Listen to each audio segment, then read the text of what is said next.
The వో of God. ఈ video చివరి వరకు చూడండి. దేవుని ఆశీర్వాదాలు పొందండి. దేవుని నామములో మీకు నా హృదయపూర్వక వందనములు. మిమ్మల్ని మీ కుటుంబమును దేవుడు బహుగా ఆశీర్వదించునుగాక. ఈరోజు మీ రాకపోకలి యందు మీరు చేసే ప్రతి పనిలోనూ దేవుడు మీకు తోడుగా ఉండునుగాక. మీరు ఊహించిన అద్భుతాలు, ఆశ్చర్యకార్యాలు ఈరోజు మీ దేవుడు మీ జీవితంలో చేయునుగాక. ఈరోజు నీ దేవుడు నీతో మాట్లాడే మాట, నీవు పైవాడిగా ఉందువు గాని క్రిందవాడువుగా ఉండవు.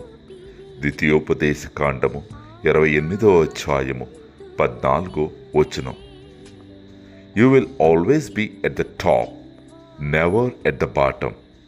Deuteronomy chapter 28 verses 14.